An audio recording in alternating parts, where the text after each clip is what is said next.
So we do need to have a conversation about the expanded political thriller, upbeat family TV comedy crossover universe. Yeah, that's true.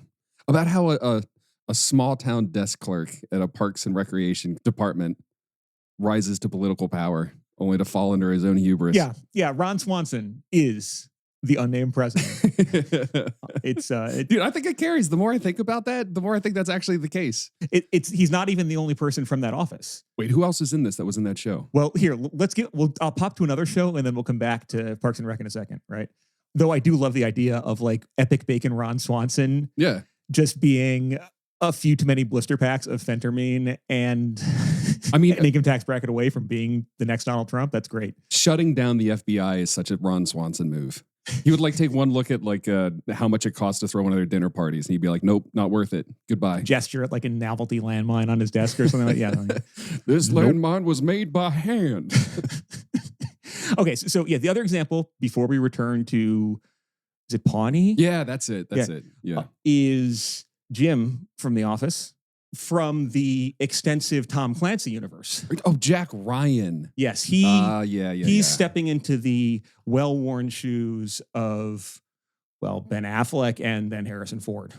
And it's an interesting thing to think about how Jim from The Office, the very happy-go-lucky kind of doofy, winking at the camera, bad jokes, office pranks guy. Everybody's favorite Office 10. Yeah, is also a works in naval history in Annapolis, but is also a CIA analyst and is doing things like running around Malta with a silenced submachine gun and, stopping World War III and otherwise basically doing dark shit for the CIA that saves the day, right? But it's interesting to think about them as like being in the same universe. Okay? It's also interesting that John Krasinski straddles two lines of fantasy fulfillment. One, the dreariness of office life is somehow also socially fulfilling. And then two, that there are smart people doing brave, violent things for good causes. He's doing both. He's doing all the work. And I will say that when it comes to the latter, that is a thing that he has personal passion about. I don't know if you've seen him talk about the CIA as like the true unspoken heroes or the interview. Yeah, he's bought that hook, line, and sinker, and he revels in it. The coolest thing ever for me, I mean, I totally nerded out when we got to the CIA. I think I probably embarrassed myself, and I'm sure they have it on tape. So they were the most unbelievably generous, kind, smart people. I owe them everything. I really do. The CIA is something that we should all not only cherish, but be saying thank you every single day. But speaking of the Amazon universe, okay, back to... It's called the Bezos verse. The Bezos verse. Back to the humble town of Pawnee. There is another character who is charming, likable, almost even you could say a sort of an oafish kind of trope character. You're talking about Andy. You're talking about Chris Pratt. I'm talking about Chris Pratt. Oh, right? yeah. Chris Pratt, the lovable, deeply loyal, he's a boot black, right? He's a shoe shine guy who is just so wonderfully charming, has had two appearances, one in the film and another in a series, in the greater, well, let's call it like the Imaginarium of the U.S. security state / the expanded Call of Duty universe. He does two things. First is, as I said, like he is the character of James Reese in another series of Amazon, or at least I think one season, they're going to do more adaptations of Jack Carr's Terminal List series novels, where he plays an operator who is, I'm going to spoil this, folks, but he's a man who does things that have to be done in order to keep the world safe.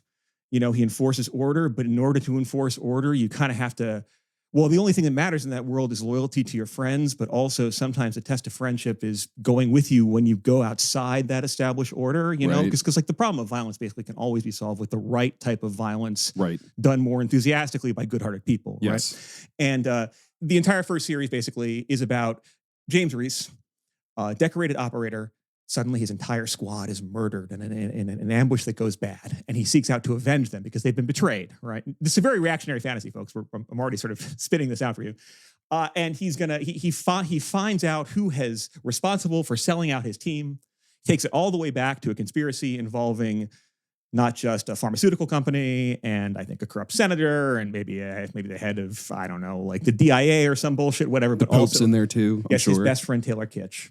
Who he has to kill. But the structure of the film, rather the structure of the series, the premise of it is that the reason that the whole squad has to be killed is because they were being secretly tested with these combat enhancement pharmaceuticals that were going to kill them anyways. So his friend sells them out to cover up bad drugs. Right. And then but because our friend Andy survives, and Taylor Kitsch is like, well, you're going to die anyways, I will help you accomplish what you need to do. And well, what does Andy want to do? He wants to avenge his team. So the entire series is basically Andy, stone cold fucking psychopath, committing torture and revenge murders on all the people who have betrayed him and his team. And this includes, among other things, an extended sort of QAnon-style sequence where he frees a group of migrant women, children, whatever's from a drug lord and like hangs him up from a chain and disembowels him, right? So This is like the ultimate reactionary fantasy, right? There's betrayal all through this. And it turns out, by the way, this is why, why our difficult times need a man of such intensity. He turns out he's actually not going to die of the cancer.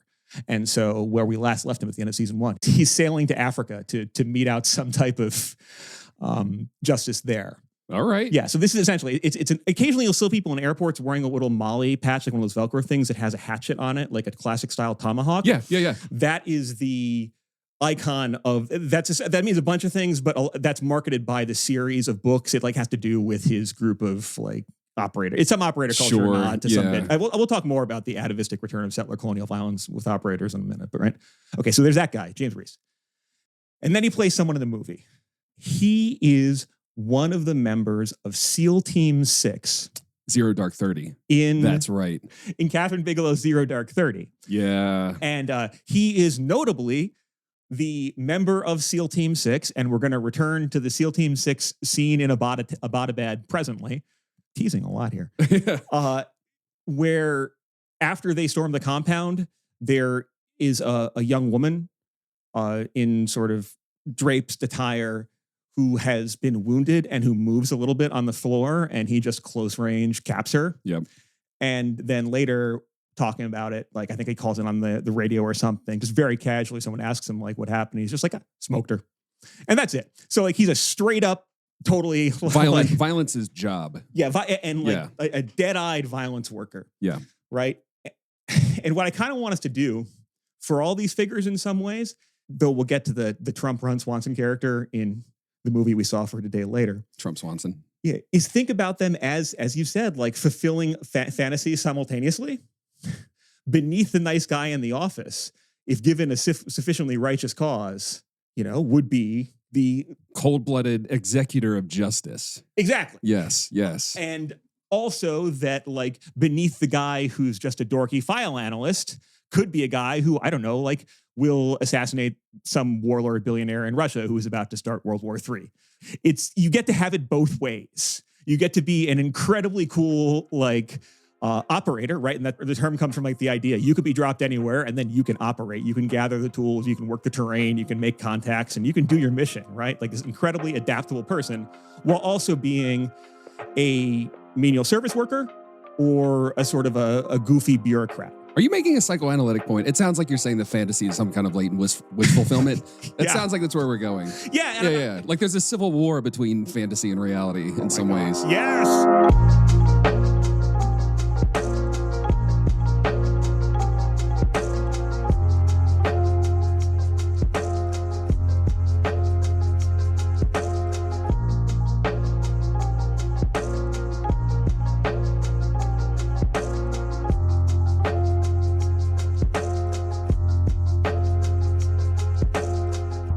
This is Ordinary Unhappiness, a podcast about psychoanalysis, politics, pop culture, and the ways we suffer now. Abby's away today, so I am Dan Yowell. And I'm Patrick Blanchfield. You're always Dan Yowell, though. No, that's true. I shouldn't say so I am. No, that doesn't make any sense. Abby's gone. Abby lost her voice. Bye, Abby. We're thinking of you. We're navigating a crisis of thirdness, and we figured, well, while she was doing that, and in a way that hopefully doesn't break down too cringily. No, this is going to be fun. This is going to be fun. Patrick and I went and saw on opening day Alex Garland's new film Civil War, and immediately upon exiting the theater, between frantic fantasizing about which firearms we should buy to defend our homes or whatever, we realized we had a lot to talk about with this movie. Yeah, we have a ton of things to talk about this movie, which you probably have seen previews for or at least are aware of. But also, even if you don't really care about the movie itself, or you find the proposition of talking about that movie sort of uninteresting in general, allow me to suggest that we can find some interesting things in it, both in terms of like taking the film on its own terms and walking it through narratively, which is what we're going to do. Mm-hmm. So spoilers at some point, we'll flag them as we go along. But two, that we can also use this film, we can think about this film symptomatically, right? It's like, why this film? Why now? What does it struggle with? What does it attempt to do? And then we can also, so the second half of what I hope we can do today is we can talk about the fantasy of new civil wars in the US more generally, why that's a thing people like to fantasize about, how that might or might not bear reality to plausible or implausible scenarios of what a quote unquote civil war would look like. And more broadly, like how do we understand those concerns as representing the output of a cultural process of metabolizing a whole lot of different things.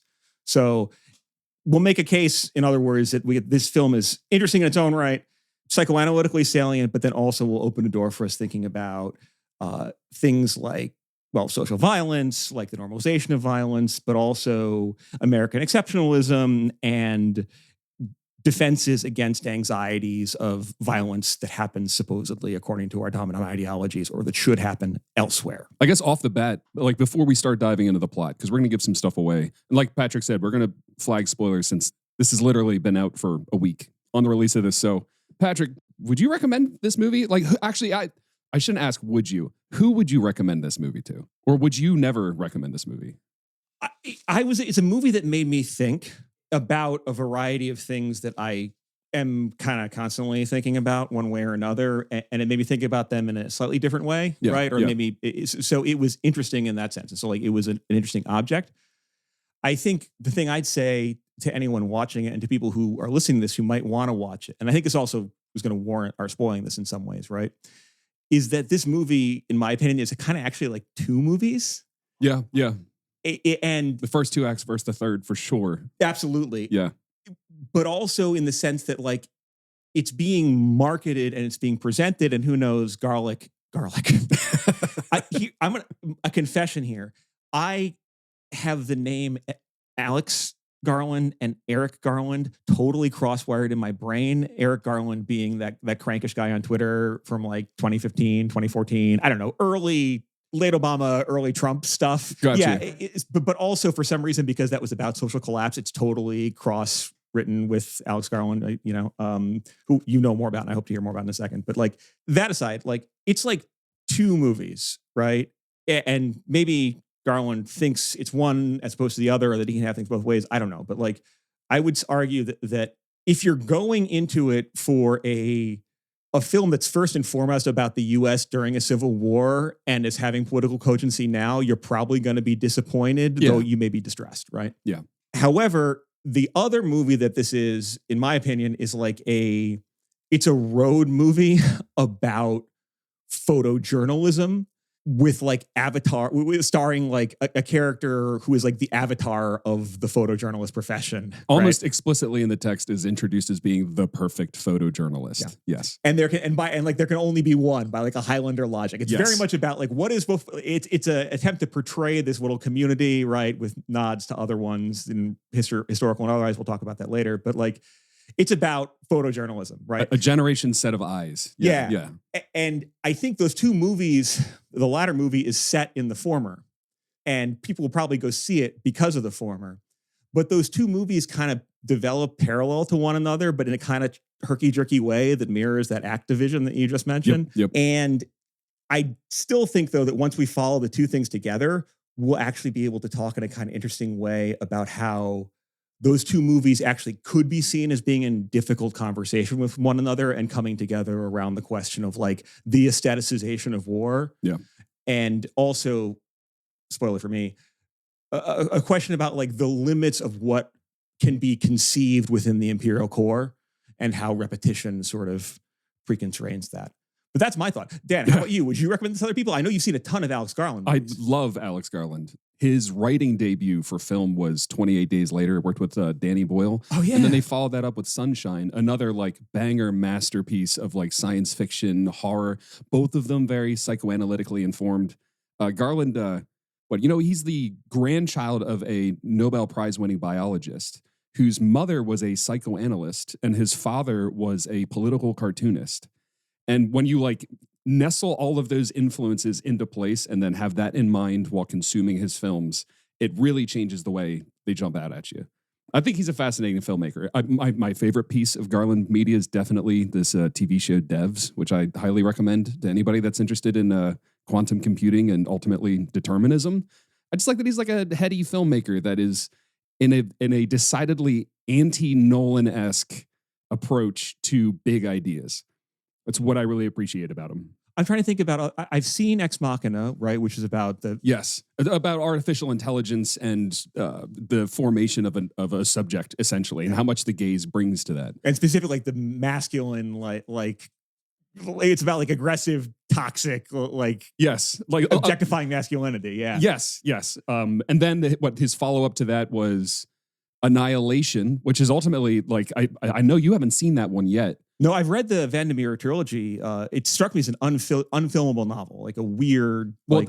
Famously, he enjoyed the novel, but he didn't love it. But he thought it would be good bones for an interesting film because it explored topics, specifically the death drive, that he was very interested in. So famously, he says that he wrote the adaptation for the film based on a memory of the book. He never once revisited the material, which I kind of like. I kind of like that idea. It's pretty neat. Cool. Yeah, Annihilation, super death drivey. Followed up with Men. Men was this story of a woman off in the British countryside mourning the loss of a long-term relationship. And she comes face to face with what it turns out to be, how to word this? She comes face to face with toxic masculine social reproduction. And by the end of it, that concept is literally depicted on screen as a repeatedly birthing man monster.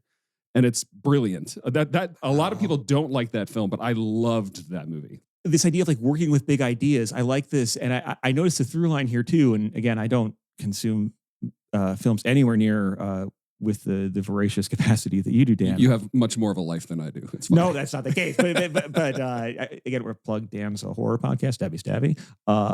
It's so highbrow. Definitely, yeah. Listen to that. I enjoy Stabby Stabby. What I wanted to say though also too is that the Alex Garland films that you've described and that people may be familiar with are all films that are they're kind of chamber dramas, right? They're people in places. They're people in places. And the places are changing the people. Yeah. And also they're small scale. I'm thinking about Ex Machina in this sense, right? Yes. But also Men, it's a cottage in the woods. I guess, Annihilation had a bigger budget, right? But also mostly just in the woods. Yeah. These are fairly inexpensive films, which probably should bring us to also talk about how this film is an A24 production. Yeah, I think Ex Machina was the second ever film. I could be wrong on that. Second ever film produced by A24 and was in large part responsible for the skyrocketing of A24 to everybody's. Anybody that's aware of films and film production and the way that movies are picked up for distribution know that A24 is the player in the industry right now. If you look at this year's Oscars, A24 had more Oscar nominations than Universal, than Warner Brothers, than any of the other large, big, heavy hitters in the space. A24 is just dominating. So Alex Garland, in a big way, was responsible for that rise to fame for them. So this movie for A24, not only is it the most expensive A24 movie that's ever been produced, but it's also their only war film, which also is kind of an interesting context for a studio that otherwise is interested in human drama, violence. They're mostly films that can be marketed as horror or thriller vehicles, but when you actually sit and consume them, they're more about human connection, what makes people human. I was interested to see what a background like that would do for something like a quote-unquote war film. Yeah. And I don't know, after having watched this, is this a war film? Not really sure. When the reason we're talking about A24 and why A24 matters, right, is that this is a taste-making organization. 100%. Right. Yes. And it's, they've done everything from, Moonlight to Everything Everywhere All at Once but I'm thinking stuff like The Witch, right? Yeah. In particular. Robert Eggers, all of his films are through A24. Yeah. So it's stuff that is Ari Aster, Uncut Gems, right? Yep. Right. Of course. A lot of the movies are really, really good. They are, I would say, highbrow within the space of, I think, what is palatable to American audiences on a blockbuster level, or at least on a level where they can, come close to that 9-figure mark, right? And I think they have nearly crested that at this point, right? Yeah. Oh, yeah. They're 75, yeah. But it just, I think it's interesting for us to think about how this particular like New York based essentially boutique shop for curating films, right, and packaging them is like, we've got a vibe, and now we want to do something epic and national, and we're going to give it to this person to deliver. And I think that gives the film, I think, its proper significance, right? This is a big deal in some ways. Yeah. But also, as you told me yesterday, part of what A24 does is they're very good about packaging and marketing films through like trailers and stuff. They right? mostly became famous for their trailer cutting approach. Yeah. Their marketing is second to none. I would encourage people to watch the preview. You described A24 as a taste maker, and I think it might be more accurate to say that they're like a taste miner, because this is it's a through line in most of their most successful films. Like if you think back to what Hereditary was, the biggest horror movie in a decade when it was released by A24, and it's largely about, I mean, it's in the title, it's about what your parents hand down to you. Like as opposed to larger studio efforts where the themes that are being explored in these things are mostly about, you know, that like more Disneyfied concept of like, you only have family and you have to support the people around you that love you, or it's bad to be alone. Like those kinds of themes that Hollywood feels very safe about exploring. This movie it's explicitly about like, no, actually sometimes your parents fuck you up and there's no way getting around it. And it's equivalent to like a demonic curse in some ways. I think like the respect that I have, if you can have respect for a big publishing house, for them is that they don't seem interested in simple repackagings of old quote unquote moral lessons. They seem interested in saying the thing that nobody wants to say out loud as they can. And thus in 2024, they release a film that is about a near future U.S. Civil War. This, if we understand this then as being on kind of a bleeding edge or on a affirming edge and a consolidating edge of cultural production and recognition. For sure. We now have a move by both the director and the people financing this to a different genre, and a different genre with the promise of subverting or changing it. And it's with that in mind that I wanted to underscore the question for everybody listening, but also for us as we go on, being like, is this a war movie or is it not? And the related, because like maybe it's actually kind of a war movie with slasher interludes or something, right? Or it's a road trip movie with that. But also the two questions which Dan and I were talking about last night, and Dan, you asked this, like Garland has described this as an anti-war film, right? Yep. I think we could ask like the classic question, is there such a thing as an anti-war film? Can you actually make a mass market anti-war film? And two, can you in 2024 make a U.S. Civil War film? Like, is that something that the genre or the medium or our capacity to imagine and consume this, and yes, even artistically create this type of thing, is constrained in its encounter with that? Yeah. Let's maybe we'll find the answers to these questions in the plot. Citizens of America, people of the Florida Alliance, and the Western forces of Texas and California will be welcomed back to these United States as soon as their illegal secessionist government is deposed. You don't know what side they're fighting for. Someone's trying to kill us. We are trying to kill them.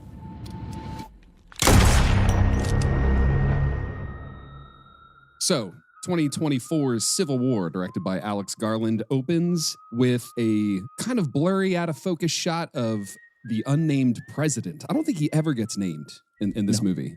No. And we see the president rehearsing a speech. It apparently is on the tail of some kind of attack where he's crippled the Western forces, and it is very Trump-esque the way he's talking about it. He's rehearsing a line that's something along the lines of this. Some people are calling this the greatest military victory of all time. Yeah.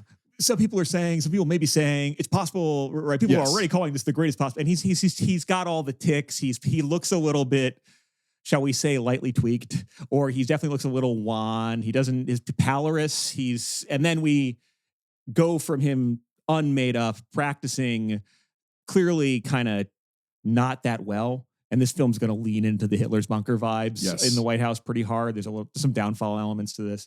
Lots of call outs. But then when we see him made up on TV, he's delivering the speech and he is proclaiming supposedly a victory. But it's also kind of like Baghdad Bob in this way. It feels hollow. It feels hollow. And it's I was reminded of Trump looking at him, but it was not a caricature. This is something like a lot of the decisions made in this film. How to put this? I could imagine this film being very different were it in the hands of a Michael Bay or a Zack Snyder or a Ridley Scott. I could see like we would get the literal political vying, and there would be like some sneering Democrat off camera or something. You know what I mean? We don't get any of that. He leaves a lot of it to play in our imaginations. You got to fill in a lot of gaps here.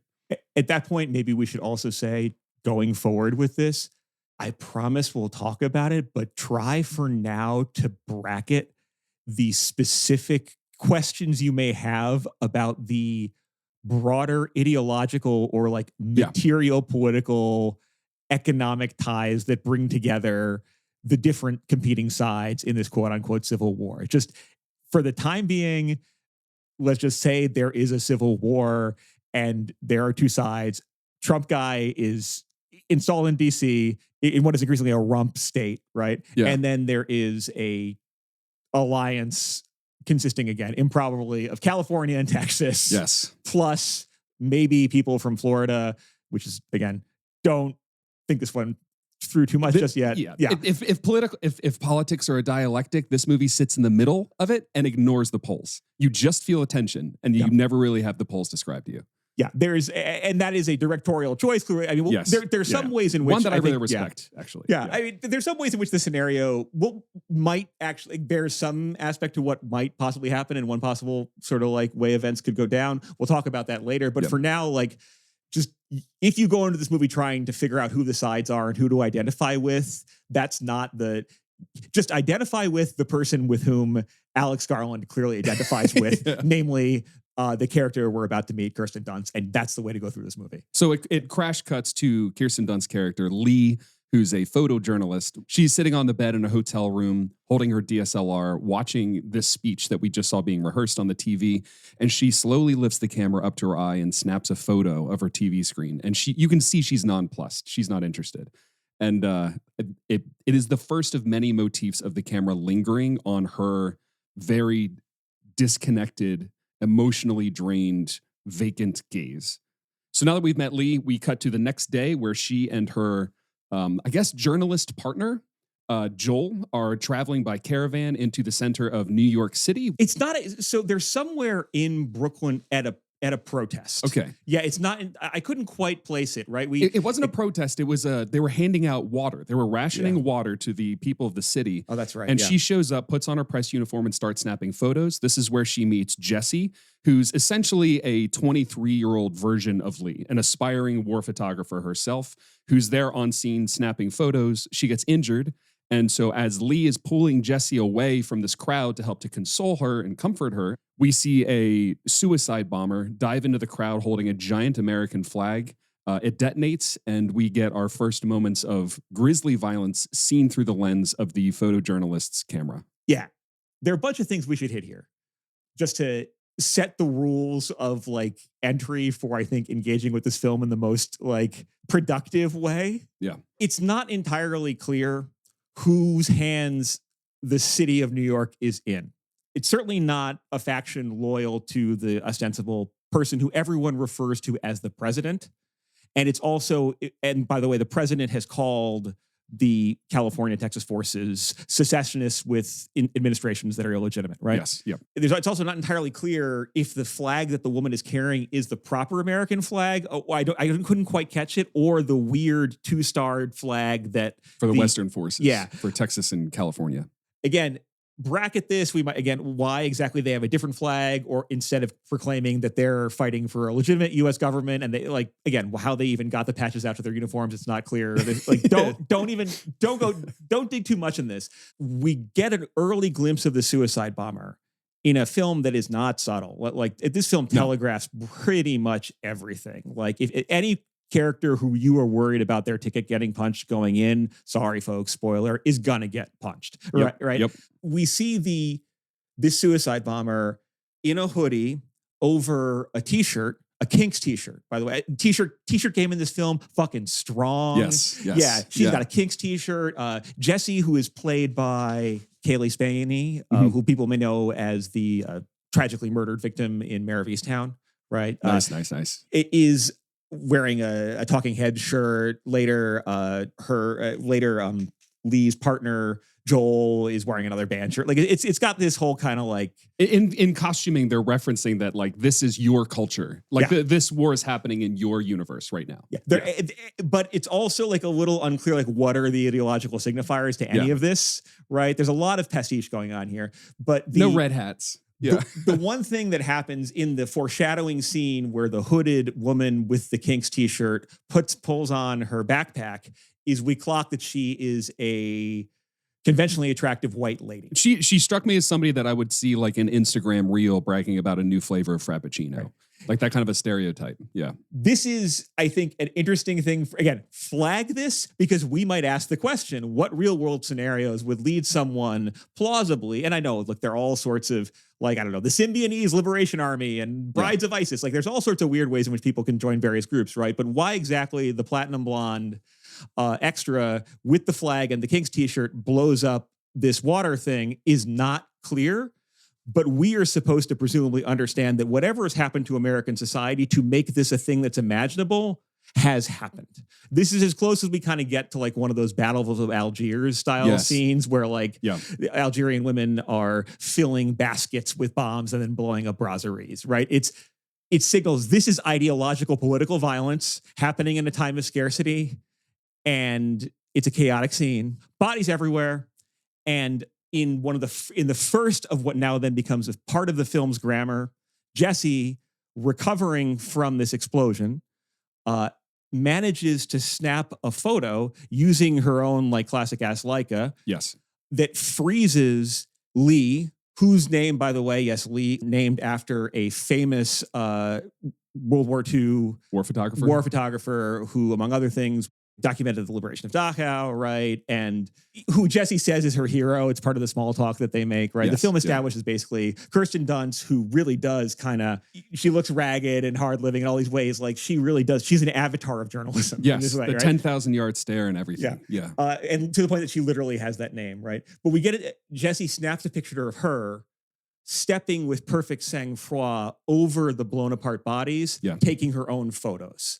And when she takes the photo, and again, this is part of the grammar of the film, it freeze frames, goes to black and white, and we get, let's for now call it like the war image, right? Yeah, I like that. Yeah. We get it framed in black and white, strikingly well focused, though occasionally when there is motion blur, that also has a sort of aesthetic thing. Yeah. And it pauses as though we're lingering over a shot from Life magazine in the 60s in a documentary about the Vietnam War. Yes, it's both reinforcing this idea that people are seeing this with their eyeballs, because we're going to keep seeing the like remnants of their eyeballs in those photos. But it's also like, I don't know, man, there's some grisly violence in this film. And what you see on camera, like actually in the moving picture, versus when it does do these cuts to the insert war photography photos. The war photography photos were more upsetting than the actual moving image. The war photography photos are also... They're referential. Yeah, I think we should ask like what makes that happen, right? And this is, I think, the first way in which the film becomes like, this is about war photography. It seems like the film, well, let's just like, we're very, very explicit about this. When she shows up at the scene when Kirsten Dunst Lee shows up at the scene with her partner, what's his name? It's Joel.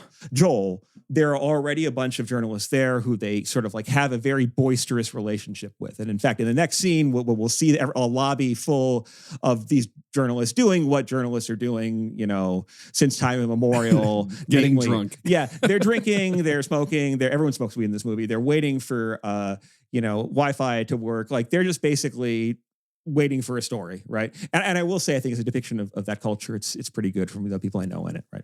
The other thing that is like the intertext here, and that these black freeze frame images signal, right, is that we are in the world of world-class and would-be world-class, quote-unquote, combat photographers. The running aspect of this film is like insight into the world of combat photographers and what makes them tick. And that goes alongside the regular inclusion of images that are hauntingly similar to real historical images taken by notable combat photographers. Yes. Right? It's a reimagining of trauma you've seen elsewhere, but on American soil. Yeah. And these specific images and right down to some of the names are intended to invoke these as texts, right? And so just to explicitly spell this out, we have, well, I mean, her partner is the Brazilian actor Wagner Moura playing, well, his name is Joel in the movie. And among other things there, this is a reference, presumably, but also this is a fairly transparent reference to João Silva, one of the members of the Bang Bang Club, this group of South African Portuguese, et cetera, journalists active in the early 90s in the period of the end of apartheid and various South African sort of border conflicts, and who've captured famous images that I'm sure many of you have seen, but include figures like, Kevin Carter, who you may recall from this sort of intense image of a child being menaced, a starving child in Sudan being menaced by a vulture, to and who later died by suicide, leaving a note behind it which he described as being traumatized by these images,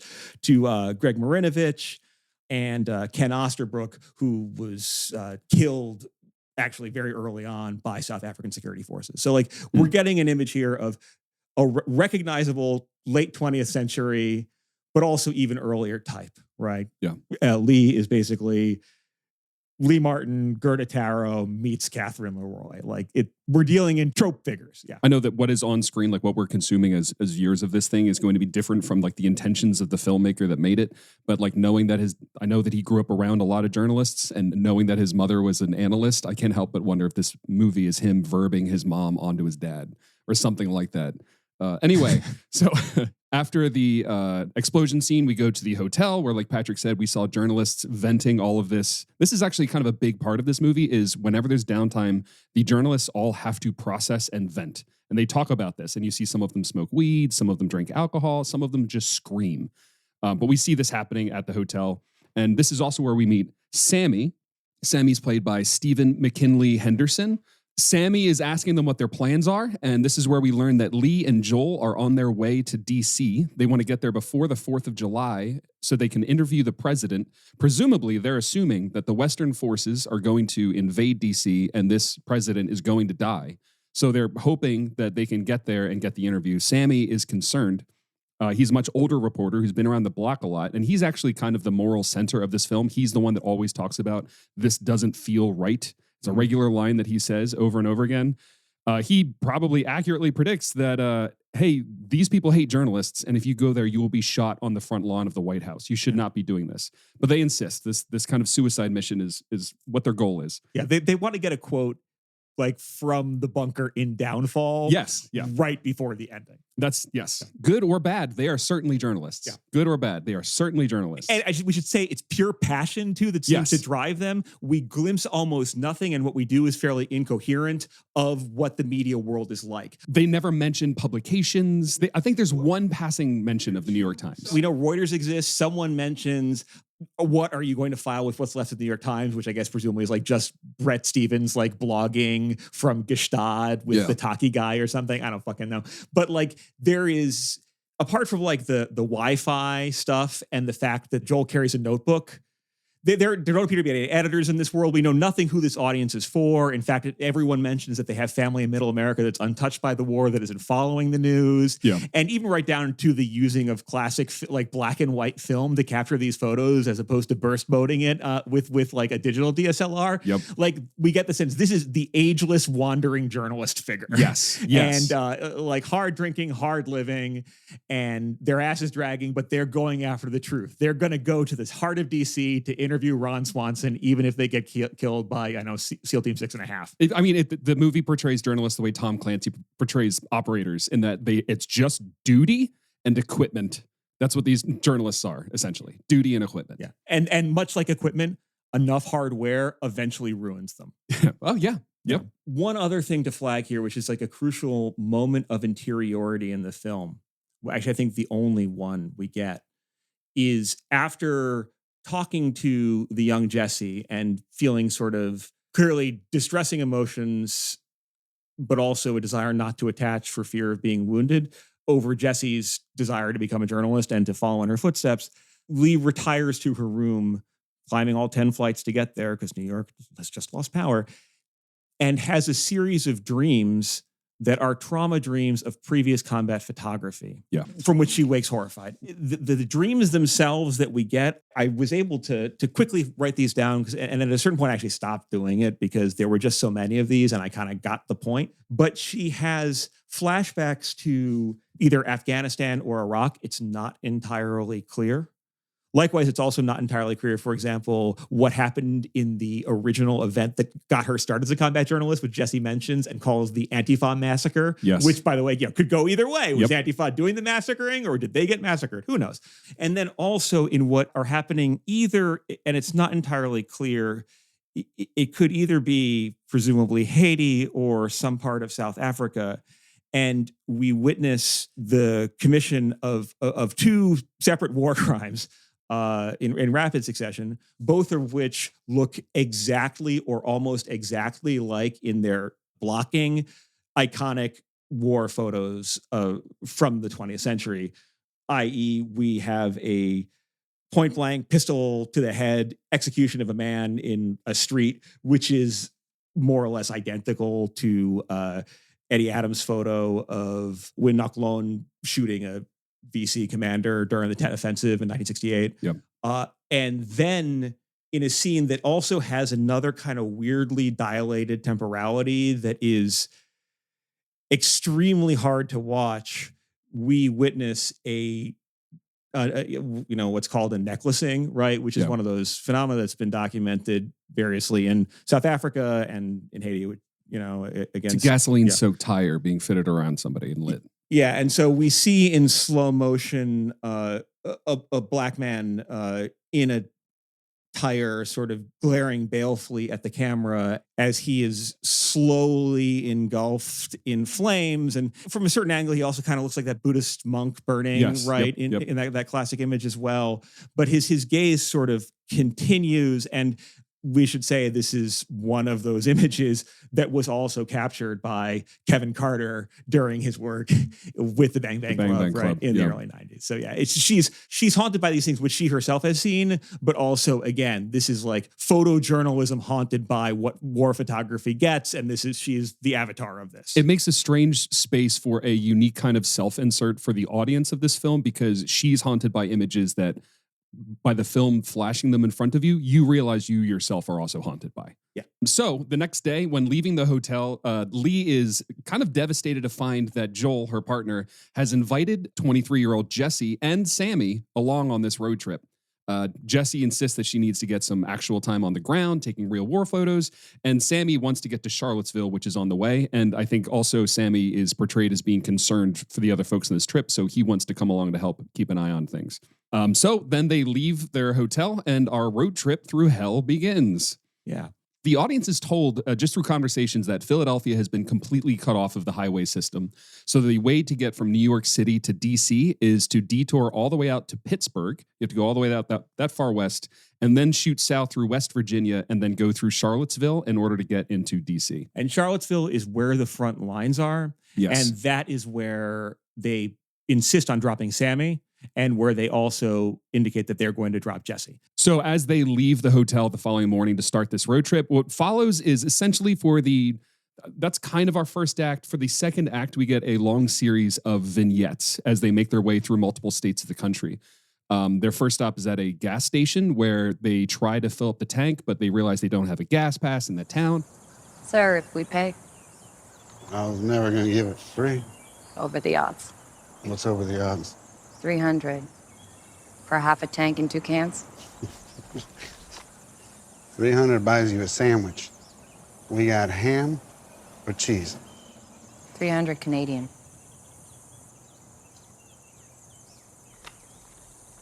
Okay. And then they've got themselves a deal, baby. Canadian dollars. Those loonies are hot. This is also where Jesse gets her first glimpse of, other than the suicide explosion at the start, is this like one of the first war crimes? It's these folks that own this gas station have strung up looters and have been torturing them for days. And Jesse is in shock at the sight of it, but Lee instinctively starts trying to conduct a photo shoot, gets the men that perpetrated this to pose with him.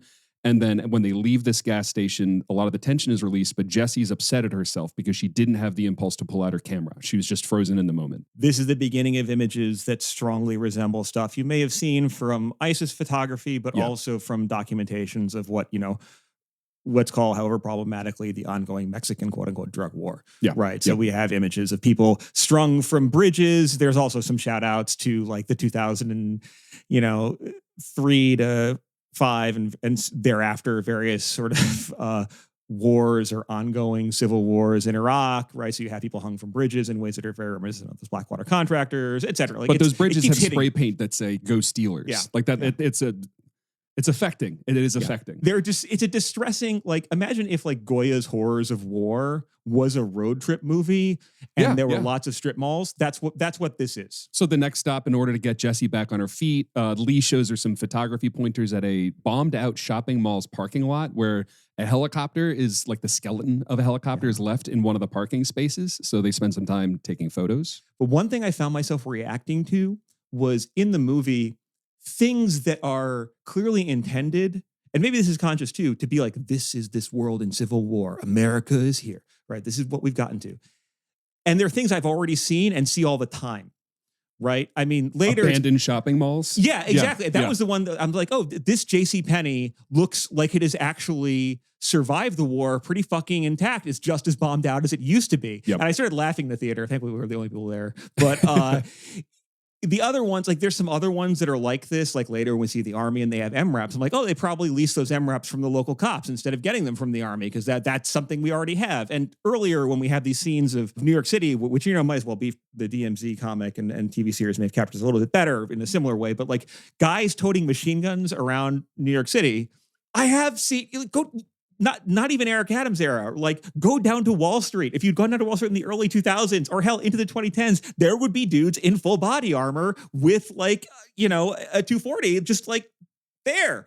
So like a lot of these images that are supposed to be from the future also kind of register a little bit distressingly, and I'm not sure if it's deliberate or not, as very present already, even as, again, there are call-outs continually to images that you've seen from, we'll flag a few more, but again, it's not subtle. I don't know if it's intentional, but it does play into this. If there is a trick that Garland is trying to play with the themes in this movie, it might be that the fact that bombed out America does not look unfamiliar might be one of the prime ingredients for how this conflict started to begin with. So what follows is a scene where essentially Jesse is being taught by these 3 senior journalists the importance of sleep and how to handle nerves before entering combat.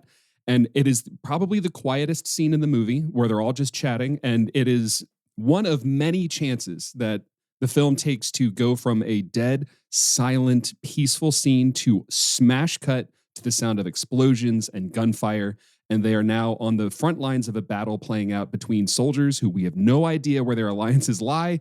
There's some guesses from the costuming. Essentially, they're embedded with Bugalo Boys. Yeah. Am I wrong on that? Yeah, we get a weird firefight between one of 2 scenes in which we basically follow a squad as they clear a building. Yeah. It's very the end of Full Metal Jacket with the sniper that they confront after that shooting. Right? Again, Yes. it's very by the numbers this way, but we follow a squad, a multiracial squad of dudes in Hawaiian shirts, in Boogaloo shirts. and Kevlar. Kevlar with by the way, I don't want to geek out too much over this, but best I could tell, those were civilian ARs. Those were semis. Yeah. In a intense gunfight in what looks like a neo-brutalist DMV building or some other like some corporate headquarters. Yeah, really sort of like, there's some notes here. I was thinking actually of images from another intertext this film kind of plays with, or is that classic documentary, Hearts and Minds. And it looked a lot like the U.S. Embassy in Vietnam right towards the end. But like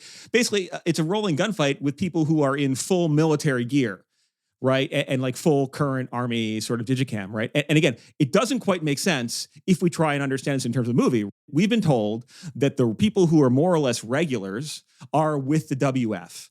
Right. Whereas the irregulars, who are the people killing journalists, are these right wing assholes like the Boogaloo Boys. Right. But it turns out, and this again, this is probably more about narrative necessity than ideological coherence, both sides appear to be entirely willing to let our journalist crew like literally fall in line with them as they like clear fatal funnels. Protect them. Yeah, protect them. Yes. And just like be constantly in their faces with cameras while they fight the other side.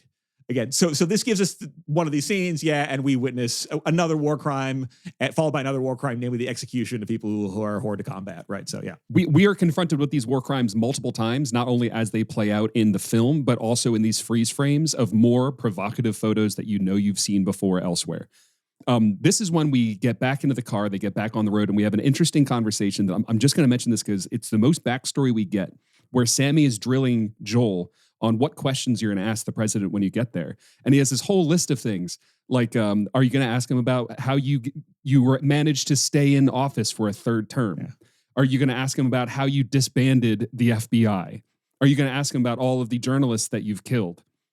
So you get a sense of what kind of presidency we're dealing with here and maybe what kind of forces it would take to get states like California and Texas to form an alliance. Yeah.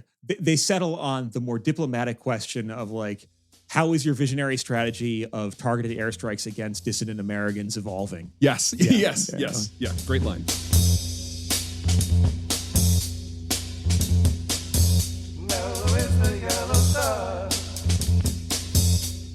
Oh, we should say, too, that rolling over all of this is a soundtrack that, at least in the first two acts, is very much like, I got like a vibe that's like, it's like, what if Buffalo Springfield, but also slightly hip-hopified, but not, I'm thinking, the versions from like Do the Right Thing, etc., but rather it's like 60s protest, like, or like but modern. Like the Creedence, but a little bit like soft trap. Yes. Right? Yeah. Electronica, Buffalo Springfield. What right? if the Vietnam War, but Indian folk? Yeah.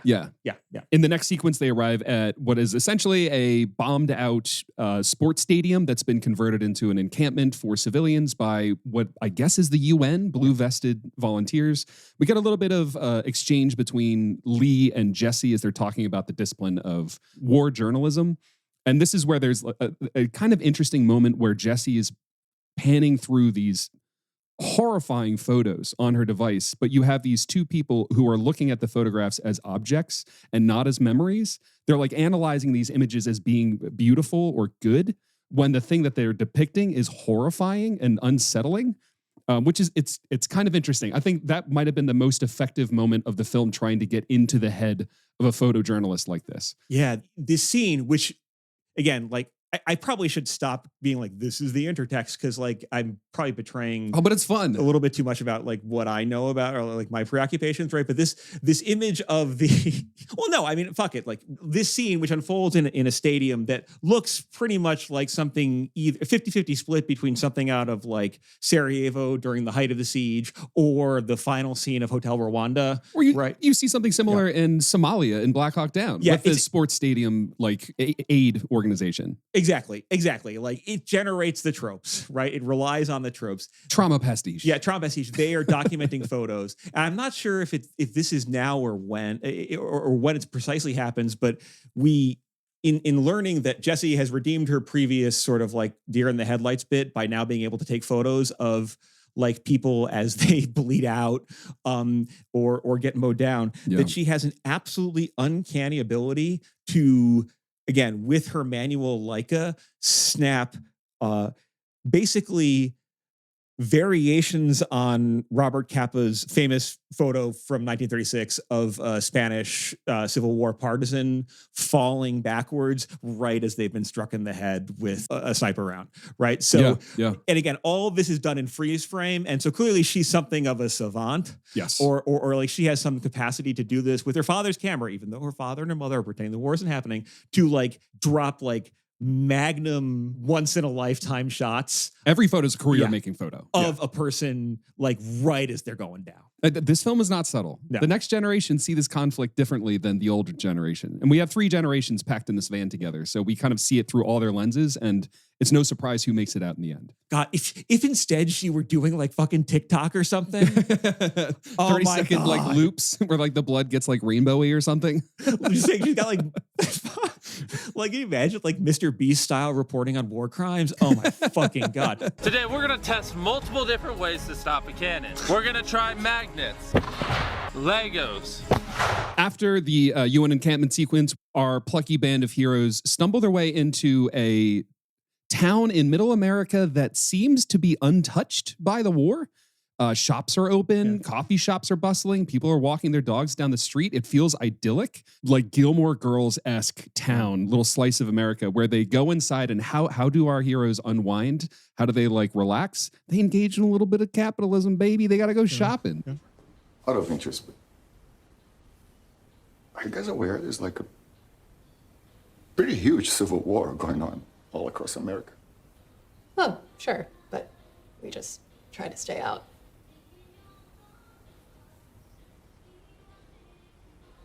Stay out.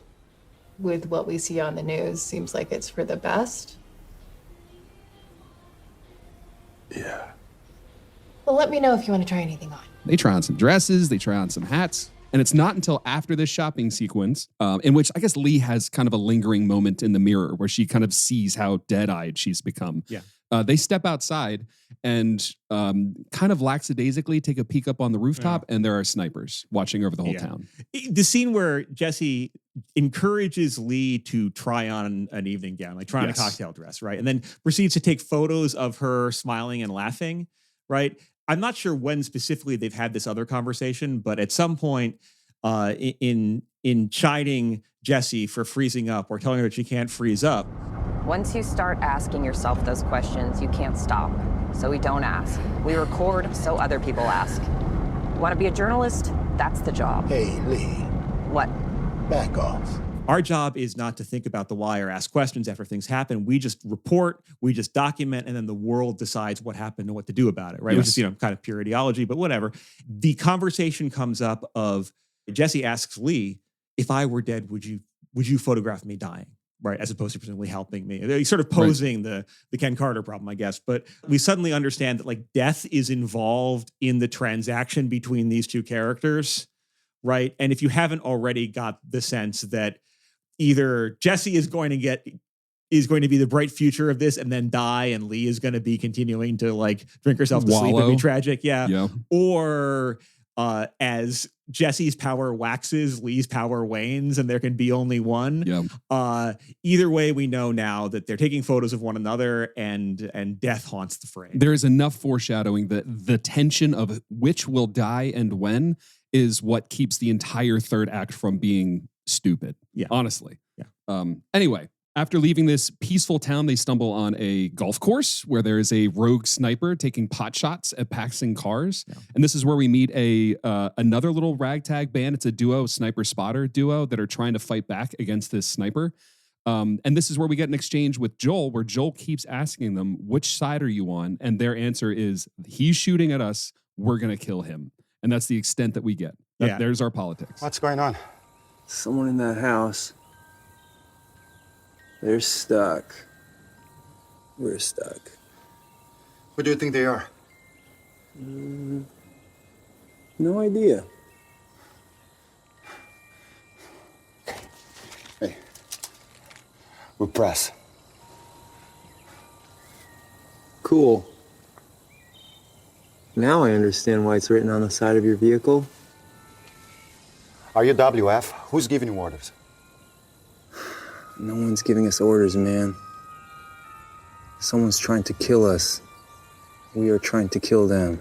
It's a mishmash of signifiers here too. Like, again, it's like, one, we have wandered into the sniper duel from the Hurt Locker, right? Only the duel is on a golf course that's covered in what, Christmas decorations? Yeah, so clearly and a bubble machine. Some demented sniper in like the area of an absolutely mammoth, I guess we call them horse people homes out here, right? Like like on the top floor of their compound, like stables and like hunting lodge or whatever, is plinking away at people on a road where he has set up Halloween decor, an entire like house full of mannequins, and also Christmas music and Christmas lights. So the whole thing the sniper duel unfolds to playing Silent Night. The sequence ends lingering again on also the interracial sniper spotters team, right? White guy, Asian dude. The sniper himself has multicolored chrome pastel painted fingernails. And Yes. again, it's the film. It's lots of these images, right? It's going to hit you with the images, and they're going to linger, and you can't quite determine who or what is involved in it. That image was used heavily in the marketing, and I gotta say, powerful fucking image. It's an interesting image. It's an smart. interesting image. Yeah, it's like the trans people in ghoulie suits are coming for you. It's like that's like what it hits. And okay, yeah. I mean, modern conflict. I shouldn't say like they literally are coming for me. I mean. So after they evade the sniper long enough for the sniper to be killed, they move on to farther down the highway, where I think this is the lowest point of the film. This is where they're driving down the road. They're convinced that somebody is following them, but it turns out the other vehicle is piloted by two other journalists who are friends of Joel's, and they'd been following them on their trip. And while driving side by side, one silly, plucky journalist decides he wants to be in the other car. So he does this little hot swap where while the cars are still moving, he jumps from one window in the other. Jesse thinks that looks fun. So Jesse climbs from their car into the other car, and then the other car speeds off and goes out of sight. So before we say what actually happens next, linger for 1 second in like the thrill-seeking adrenaline junkie stuff that's going on here. Venting, yeah. Because the other thing that was established earlier, and which we need to put on the table, is that there is some sort of, I mean, call it some jouissance, call it pleasure, I don't know. There's some sort of intense rush that has an addictive character that is fueling our heroes. Right? Jesse has a line, "I've never been so close to death, but I've never felt so alive." Meanwhile, Joel is, on the one hand, drinking himself to sleep and taking Ativan on top of that and smoking a blunt in order to get the shut-eye that he needs. But he is also, when he sees tracers on the skyline, and there's some cool shots of tracers like lighting up some subdivision, he's like, I'm getting so hard right now. Yep. And like when they're in the firefight, he's like grinning and loving it. And so clearly he's an adrenaline junkie, and Jesse's kind of got that bug too. Yes. It becomes clear. And to the extent to which I've known people who have either been in combat or, have done war zone journalism, I haven't done that myself, but my understanding is that part of the draw, or part of what makes that a thing that people can do for their lives, or for as long as they can, is a truly intense. The truly intense experiences that come with that. We have someone who I hope to have on as a guest at a future point, but who I was talking about playing video games with, right? And we'll get into video games in a minute, but like, we just got through a firefight in like Call of Duty, and I'm like, I can't even imagine what that's like in the real world. And his response immediately was, well, you would have that happen to you. It would be the most intense experience of your life, and then you would come home and abuse alcohol for as long as you could, trying to chase it. And I'm like, okay, that kind of clarifies it, right? Yeah. So the pleasure of being near death, the pleasure of being near the real, of historical, whatever, they're like moths drawn to a flame for that stuff. And that's clearly part of what's going on, and that's what is getting to Jesse. Lee, on the other hand, seems sort of burned out. We get the sense that she's animated, it seems, also by certain principles.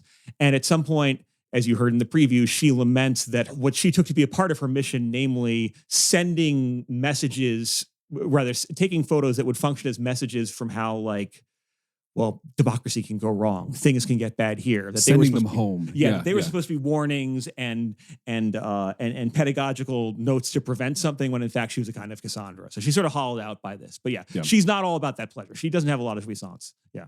So our heroes are now separated. Jesse is in this other car that's farther ahead. Oh, I should mention, just because it's going to be important later, these two journalist friends of Joel's are also both Asian. Yeah. So that car goes riding off. Our heroes get upset because they don't know where Jesse is, and they find their SUV abandoned on the side of the road. And this is where we get into probably the most intense part of the film, which is a scene with a very menacing Jesse Plemons in a U.S. military uniform. So I'm assuming he's on the side of the president.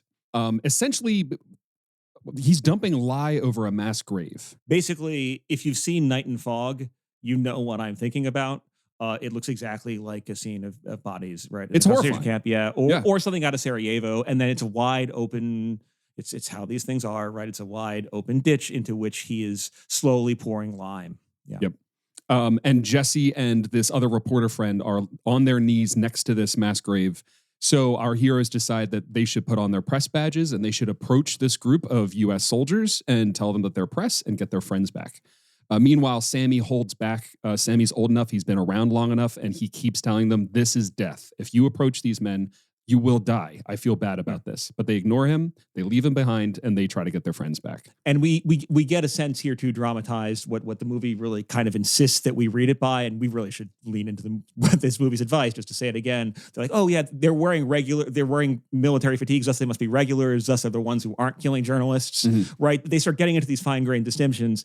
And Sammy, who not entirely painfully, but kind of embodies this role of like wisdom and street savvy and a whole bunch of like different types of clear-eyed sort of things, is like, it's very clear that he is going to die in a way that's going to be moving from the beginning. Yeah, it's a little, you're right that he's the heart, and he's got to go, right? It's a little cringe, but he here says the obvious fucking thing that needs to be said, which is, it doesn't matter what fucking side he's on. They're doing a war crime. They don't want people to see this. Right. And instead, well, our heroes intrepidly go up to try and rescue their friends. At this point, I want to say from here on out, this conversation is going to get full on spoilery. At this point, consequences are going to get severe. So if this is a movie that you want to watch without spoilers and stuff, you might want to, I don't know, pause, go watch the movie, come back. For the rest of you, let's go on this ride. So what plays out with, I don't even think he has a name. What Jesse Plemons' character, he's the leader of a group of 4 soldiers who are covering up a war crime. He pretty quickly, upon being approached by these journalists, executes the one Asian journalist who was captured with Jesse while being menacing about it. Like, oh, you want to save this guy? You want to save this guy? Pop, that guy's dead. Then everybody starts freaking out. He starts going one by one to each of the journalists, asking them, where are you from? And he gets answers of like Missouri, Colorado.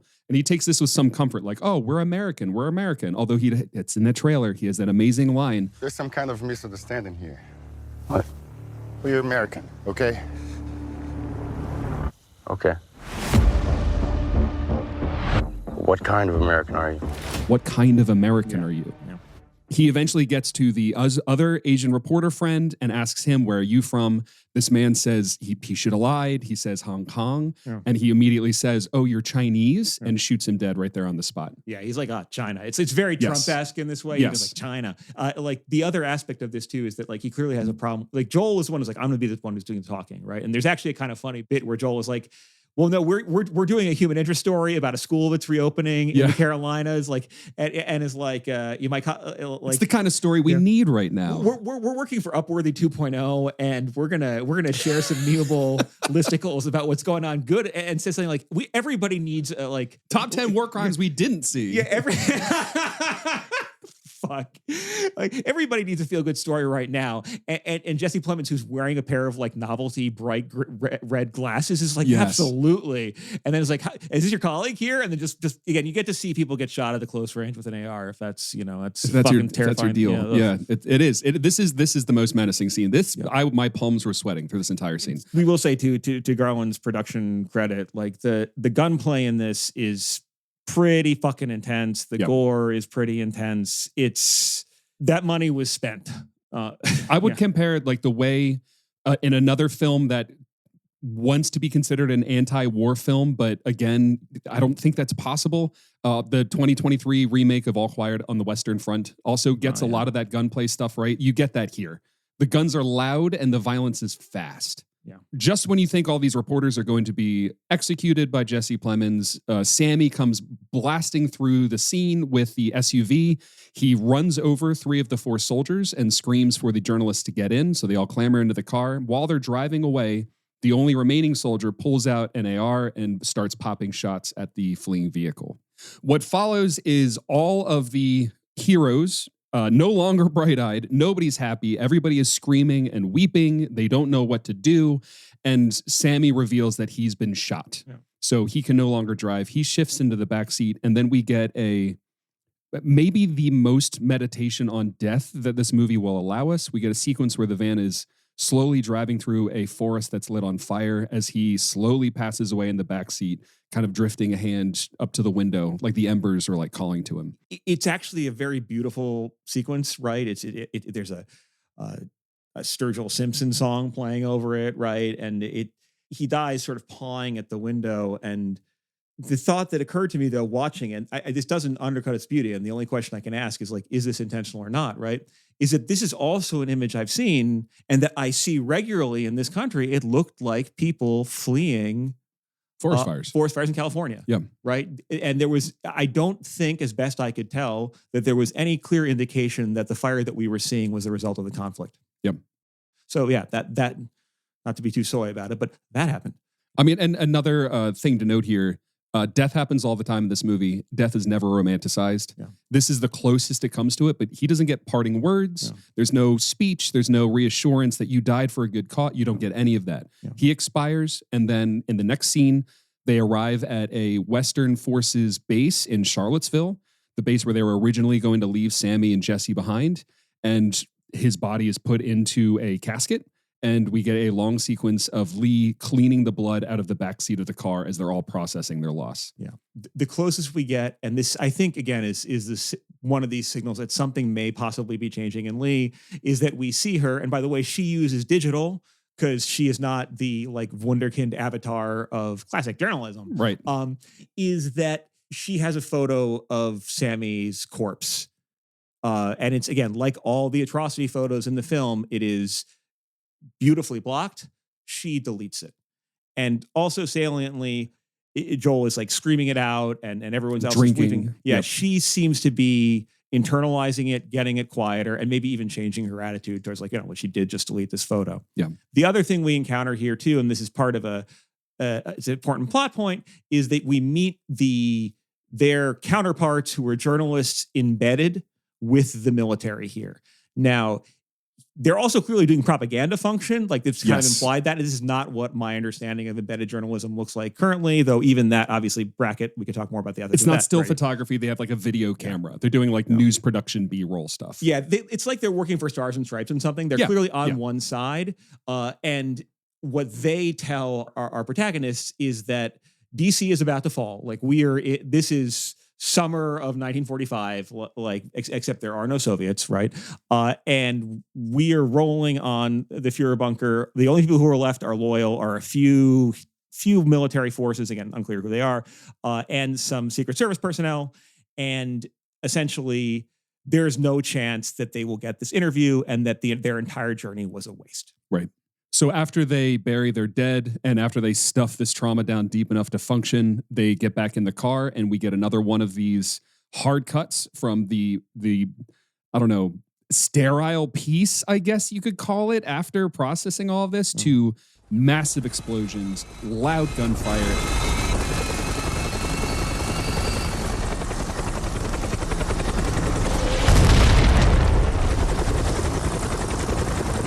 Is this the second film that you were talking about? Yeah. Well, yeah, this is basically the second film in the sense that it's like, now we are going to get the Civil War, right? It's the film that people are going to see. In other words, this is the war movie that fulfills your expectations. These are Alex Garland's real images of what we associate with war, which is, like World War II style urban combat, tanks, like uniformed soldiers, tanks, equipment, helicopters, rocket launchers, all the hardware. Yes. Yeah, like we're gonna do to like I don't know, like I Street what happened in like Malmedy or something, complete with war crimes, right? We're gonna roll through Charenton, except it's I don't know, the Smithsonian or some shit. In other words, like for people who are video game heads, it's basically the Division 2, the Tom Clancy post-apocalyptic shoot your way through DC game. Yeah. Right. Yeah, but this is it's a well choreographed, extremely special effects intensive, but like good special effects intensive sequence in which we see WF forces steadily closing in on the now last pocket of resistance, which is the White House itself. So we have mortar teams climbing like classic, like, DC style, like faceless, bleak office buildings, and then launching a mortar assault on the White House lawn. On the White House lawn. Yeah. We have we get that like practically orgasmic shot of the rocket launcher being fired into the Lincoln Memorial, and we just see the entire side of the building get blown to pieces. Yeah, so someone like calls in a javelin or like launches a javelin directly into the Lincoln Memorial. That goes down. We follow like Apaches strafing like various sort of like convoys, and like it's I get that he is it doesn't feel inauthentic to what war would look like on streets with this kind of equipment. I'm not saying that it's inauthentic. What I'm saying is after spending the first 2 acts of this film meditating on trying to capture the horrors of war, I can't tell if he is serving us the dish we bought or if he's trying to show us something that we should now have an appreciation for being like horrified by. But the way he does it is, I was just sitting there thinking like, this is so fucking cool. All this stuff is awesome. It's extremely kinetic. It's pornographic. Yeah. And it's done. I mean, I think, don't want to geek out too hard about this, but like there is some like attention to details of what how you move through streets and how exactly. you clear out buildings and essentially. So to put this in plot terms, right? The White House has been hardened. It has this giant gate around it, and there is a gatehouse which is launching RPGs and heavy machine gun fire right out towards the advancing forces, and the advancing forces sort of try a variety of different ways to penetrate that sort of hard point, and that includes first they roll in with a bunch of Humvees and one of them gets blown up, whatever, and then there finally is a tank, but that tank has some issues as well, right? In fact, later, again, it's a neat note, the tank starts getting hit by the mortar fire, which is still splashing from, as they have to call it, they cancel the friendly fire and shit, but ultimately, they get a Carl Gustav and they fucking blow up the gatehouse, making access to the White House open. And it's already been established. We see our friends, the embedded military, have told us, and they're on the scene now too, that no one's taking the president alive. They're going to kill him. Yep. So the thing is, we're going to get the president. So now the gates to the White House will lie open, and we've advanced on it through a very sort of like, I guess, quote unquote, cool sequence. And we're about to penetrate the Sanctum Sanctorum or attend to the president as he flees. And meanwhile, in all of this, Joel he only has dead-eye determinism. He wants to get to this president. And at this point, it feels personal. Yeah. He's got glee, too. He's loving the Apache coming down. Like, you could see him grinning, and Jesse's loving it, too. Yeah. Jesse is in full war photographer mode. She's starting to be let off her leash a little bit. She can step out into the line of fire to get the perfect shot. And we see a lot of her photos. Yeah. Lee, on the other hand, is collapsed. Yeah. She's, as opposed to the rest of the film where we are constantly treated to her eyes looking at what we're looking at. Every time it cuts to her, her head is literally against a wall and she's screaming. She can't take it anymore. She's not taking photos. Lee's cooked. She's essentially catatonic. She's reached the end. And meanwhile, and I remember thinking, oh, it's like there can be only one type logic. Yeah. Meanwhile, Jesse is like popping out, is like literally like moving in squads, popping out from behind cover. And it's just like, bang, Capa shot, bang, Adam, bang, Carter, bang, Osterbrook. Like she's just like consistent. It's like, I'm thinking like, it's kind of like, this is a little fucked up. If you ever played one of those games where you have to photograph Pokemon. Yeah, Pokemon Snap on N64. I remember that game. Yeah. That, but Call of Duty. Yeah, it's like you're just here to observe. You represent the truth, and you're going to glimpse some of the sickest shit you've ever imagined. Click, right? It's that. And so she's just landing these shot after shot after shot. She now has the force. Yep. It's passed on from Grissom to her. So the White House, which is about to fall, after that gate is destroyed, they send out like decoy SUVs, and the military writ large is convinced that the president is inside of one of these SUVs. Yeah. So while they're destroying this, the force whispers in Kirsten Dunst's ear that actually, no, the president's probably inside that building. So Joel, Jesse, Lee, and a small gaggle of operators move into the White House and start clearing the White House room by room. Yeah, we learn that this is a correct supposition because, well, we get a sequence that is very like tons of black Suburbans getting like just perforated by 50 cals. Yep. And then finally the presidential limo, which everyone assumes the president in, the doors open and it's a woman in a business suit and a bunch of Secret Service agencies and they just get perforated too. Yep. Right. So once we enter the White House, which again, I'm like, oh, I know this lobby because I've played the Division 2 and I've been, visited the White House on a tour once, right? It's familiar. It feels like it's Heimlich. Yes. There's our home. That's our White House. Yes. But now it's covered in bodies. Yeah. Some bodies have killed themselves. Yeah. Other bodies have been killed. Yeah. Paperwork everywhere. And we have a very long, drawn out hallway. It felt realistic. It felt scary. It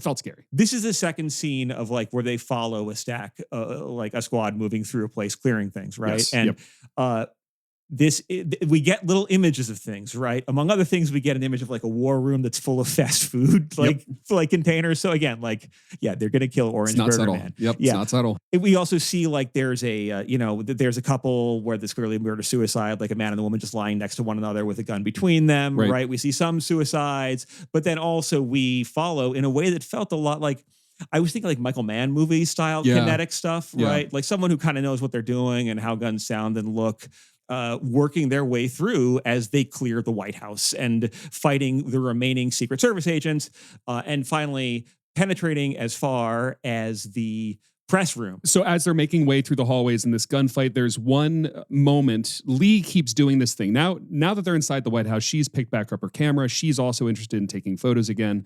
And she does this thing where she steps out into the line of fire to get the perfect shot down the hallway and then dips back in. And every time she does it, it's horrifying and you clench your toes. Like you know that she's going to get shot at some point. Jesse sees her doing this. She tries to follow her lead and do the same thing. However, Lee sees that somebody's about to line up a shot on Jesse. So what does Lee do? She steps in the way. She takes the round to her back. And as Jesse falls underneath Lee, who's now falling dead on top of her, Jesse snaps 3 or 4 really haunting images of Lee's body falling towards her. Yeah. Basically, she pulls like a triple Robert Capa, right? Yeah. That's about it. Yeah. And then down Lee goes. Talk about like fulfillment of the prophecy, but not as you expected, right? Yep. Instead of photographing a young dead Jesse, which we were perhaps afraid would happen, and probably might be a better metaphor for journalism and combat journalism in general, right? Actually, no, the future is bad. But that's sorry, sidebar. We have Lee sort of like taking that round, and she just goes down, and she's left in a fetal position. Again, it is not. There's no ceremony, right? She's another corpse in a pile of corpses. Joel moves on. Yep.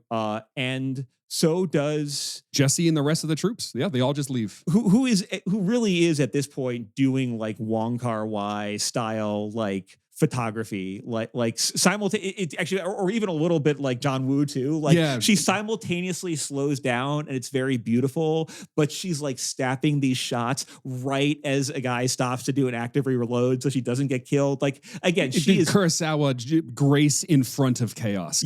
She has all. Again, she is. There can be only one. She has all the Elan and like kung fu of the previous master, and that's what she's going to do. And as they follow this crew of Western forces, who we should note are extremely racially diverse, right? Because if we're looking for this, we're not really going to find that much of it. They do get to a White House, like the briefing room, and the press secretary. The press secretary. Was it the press secretary? Or was it the Secret Service agent? Okay. It's the press secretary. In any event, it's a black woman. It's like, I'm here in a business suit. Like, I'm here to negotiate the president's withdrawal or like surrender. And they just fucking execute her. And then bam, Jesse gets another shot of her literally right as her knees crumple, almost exactly, again, in the Capa, like. Yeah.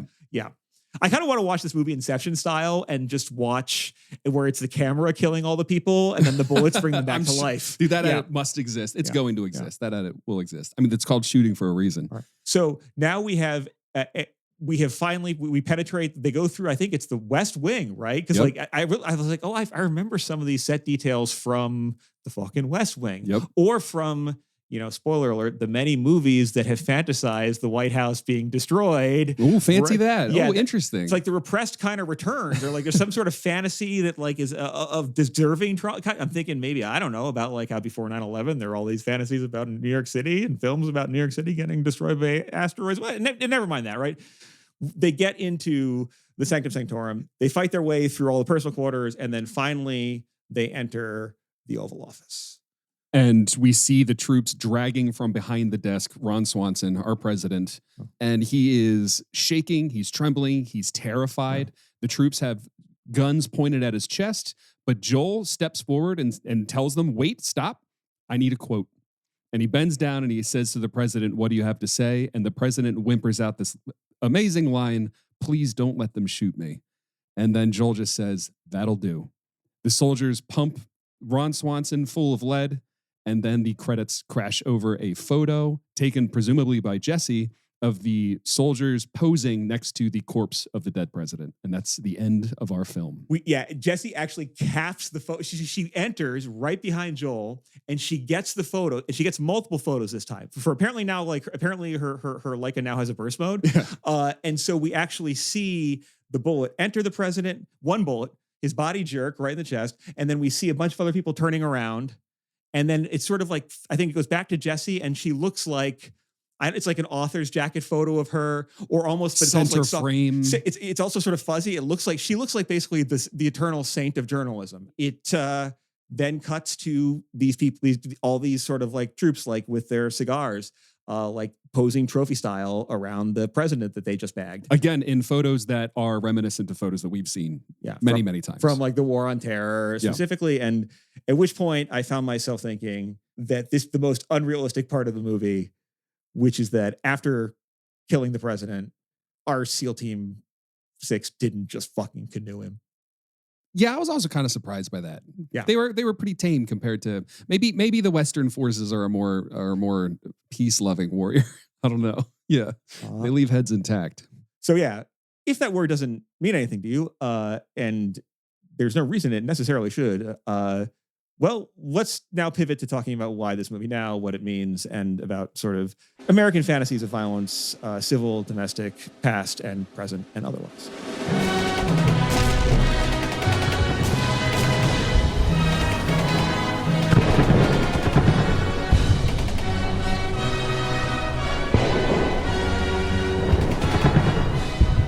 All right, Patrick, at the start of this conversation, you described this movie as like two movies playing out simultaneously or one movie following another movie. What do you mean by that? What do you mean two movies? I think like, and I want to ask you a question based on this too, which is that I think as a movie that is a movie about like the type that is the combat photographer. Yeah. Right? The immortal, like body shifting combat photographer who produces these aestheticized images and that we may want to think about ethically. I think it's a cool movie. I think it's a good movie. I think Kirsten Dunst nails it. I think there's not a bad performance in this film. It's an impressive movie. Genre-wise, I think is a depiction of an American Civil War, or like as a war movie. Well, it's not really kind of a war movie. Like it's a road movie that presents a series of encounters that are, I mean, it's not even. Some moments kind of get it, like the surrealness of the riverboat trip in Apocalypse Now, but not quite even then. Yeah. It's more like it's a series of vignettes that on the one part draw on stuff you may have recalled from the news or video games, or other movies, but that in any event, it's like, okay, also like slasher films or horror films. Like here's a moment that's going to feel a little bit purgy, where neighbors are nailing kids. 100% purge. Yeah. We talked about that right after the movie. Yeah. Or like, here's a little bit where we're going to get basically a fight in a strip mall. And I'm like, oh yeah, this is Burger Town must be defended. This is Call of Duty all over again.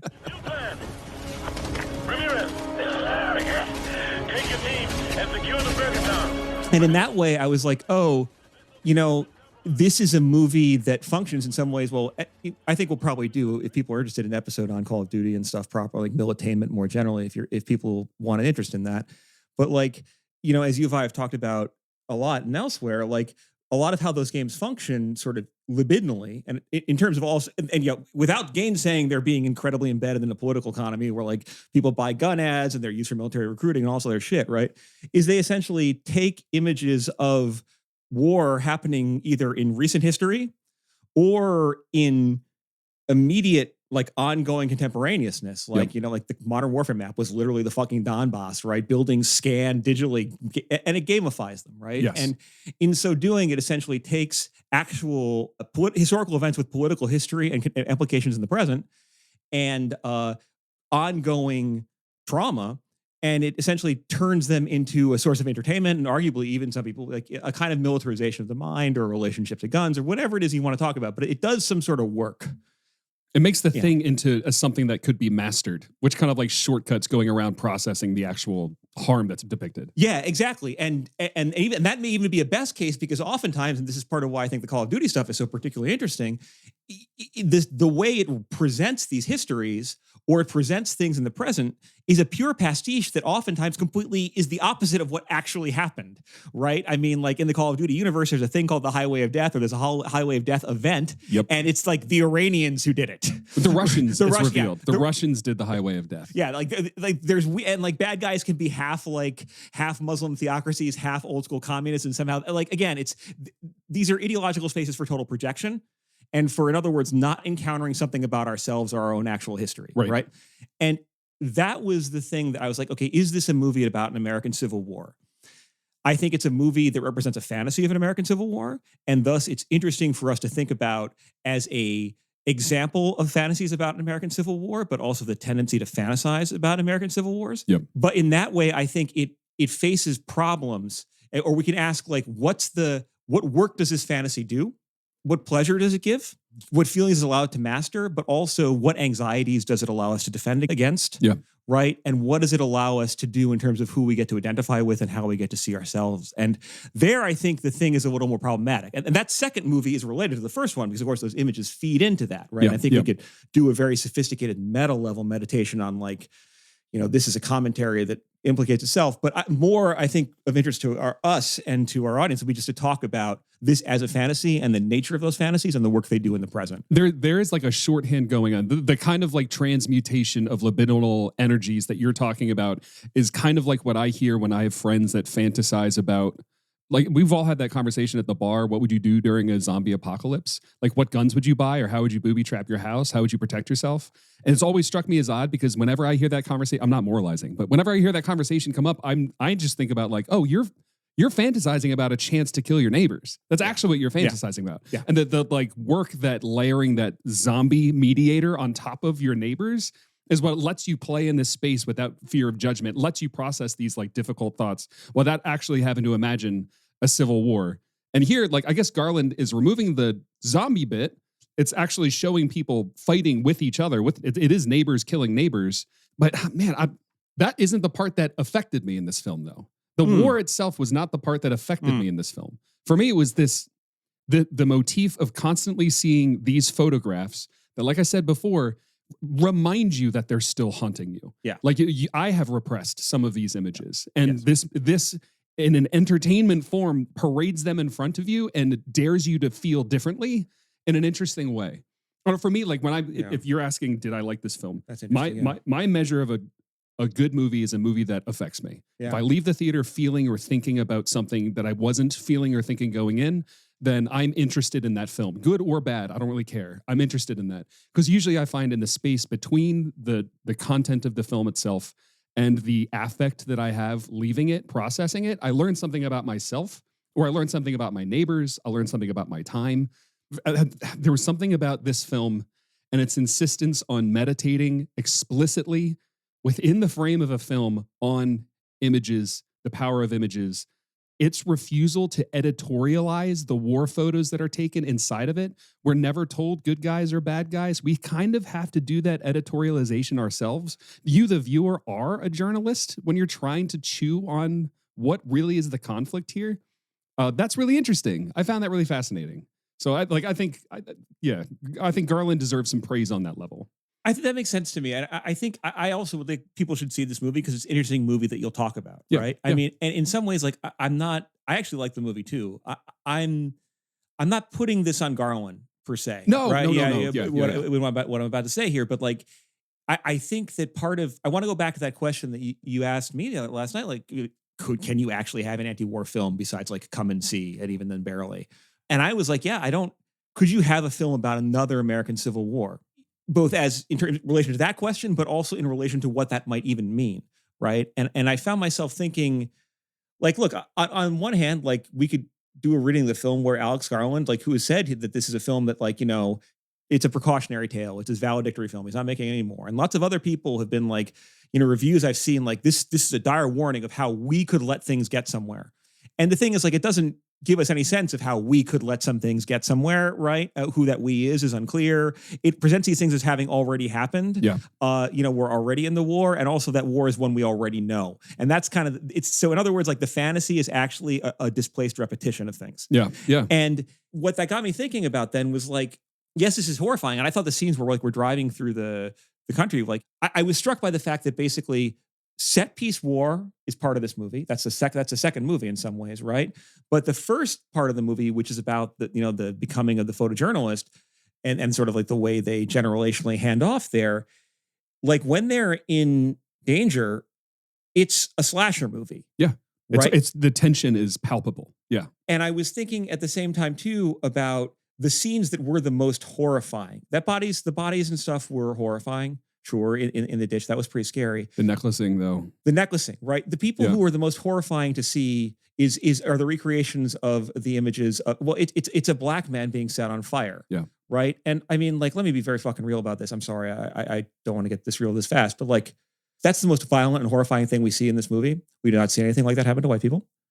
But also, you don't have to go to Haiti or South Africa to find cases of black people being set on fire by vicious mobs or parapolitical vigilantes or cruel state forces. Yeah. You can go to the archive, and you don't even have to go to like those places to find images of those taken by the Bang Bang Club. You can go to, you can read a book about lynching or go to the archives, in your state, right, or elsewhere, and find images of people being set on fire by lynch mobs, right? Yep. So in some ways, like, that was for me, it staged a problem, right? I don't want to. We're not trying to moralize, but we're taking the object on its own terms. Yeah, I'm trying to think about this in terms of like the question I found myself asking, like, what does it mean, and is it possible for a subject in the imperial core and a director producing a film, a big budget blockbuster that has genre expectations, to conceptualize or to represent a experience of living through a civil war, like a modern civil war in all its brutality, right? And I don't know, it made me think about how, like, instead, this film gives us all these images from elsewhere. And I kept wondering, like, well, two questions. Like, one, what would a civil war here look like, right? Two, what does it mean to ask whether there's a civil war? And sort of three, and this is, I think, the real most important point, it's like, what question does that prevent us from asking, right? Or what answer does asking that question give, right? And to kind of like, if you don't mind, I'm going to run through those three things real quick, just off the top of my head. Yeah. And I'm winging this, folks, so forgive me if it's a little bit We're behind scattered. the paywall. We get to have fun. Paywall, playwall, right? But like, I mean, look, it's striking when Americans talk about a future civil war or a potential civil war that could happen right around the corner. And what they envision is essentially a reprise of the Civil War of, 1861-65. Right. Right. And that thus translates into, as it does in this film, fairly clear regional distinctions, and even literally one side having a flag that's different from another. Yeah. And what this film doesn't give us, and what I think our future, anything that we might call putatively, if we're interested in this, a civil war might entail, right, it certainly wouldn't be as regionally clear, I think, as that north-south distinction. Yep. Right. For reasons ranging from, most importantly, the restructuring of the military and the National Guard system versus militias and all this type of shit we could get into if you really want to geek out, right? But like, that's just not it certainly wouldn't involve an alliance between Texas, which has its own power grid, and like California, which could also go its own way in a different way, right? And then Florida. What the fuck is Florida bringing to this? Like, I was envisioning like suicide waves of people in runabouts, or like from the villages, just the flip-flop militia. Yeah, Ron DeSantis is making a bid. He wants to run another torture facility somewhere. Oh, God. Sorry. Mickey Mouse with a bomb vest. Yeah. I mean, it wouldn't be a regionally split war. It wouldn't necessarily involve regular forces, right? And it wouldn't also like pivot very clearly on like, the moral issue of slavery or a question of competing economic modes of production as such. It sounds like you're saying that the lines drawn would be more libidinal than they are here, where it's more political. Well, in this film, the question becomes like, what it would involve weird shit. Right? Like, I mean, a civil war, why would there's no reason to think that we would have like a secessionist north-south block, right? Or a red state, blue state block. The grievances are different. Yeah. And the moment we start thinking about questions of race and class, right, that just doesn't even, I don't know, like New York, right? I mean, the NYPD, like take that for 1 second. Like New York City, like the NYPD has a military force that, depending on how you count it, would be among like it's in the upper half, if not like the upper like third largest military forces that countries have on the planet, right? And that historically has existed largely to present the like Manhattan specifically as the core of the World Financial Hub, right? Yeah. Is the NYPD going to overthrow Wall Street? I mean, like, what? I don't. And Wall Street could just go elsewhere. Those trade, like, there's no the distribution of, or even with our federalized military, right? It just doesn't make it doesn't make clear sense. And I think realistically speaking, like look, if Trump were to do the third term, go Ron Swanson route here, maybe, there would be a cabal of the military being in, like there would be a coup, but they probably wouldn't declare themselves a separate country. They wouldn't have a different flag. They would insist that their flag was their flag. Yeah, they would 25th Amendment him. There would be, in other words, it would be a battle over legitimacy. Yeah. Right. So what we're getting into the realm here of is not the Civil War, but we're talking about a fight over legitimacy in territory that is variously held by occupiers or that is contested or where a new state is trying to define itself, right? In other words, we're talking about an insurgency, counterinsurgency situation.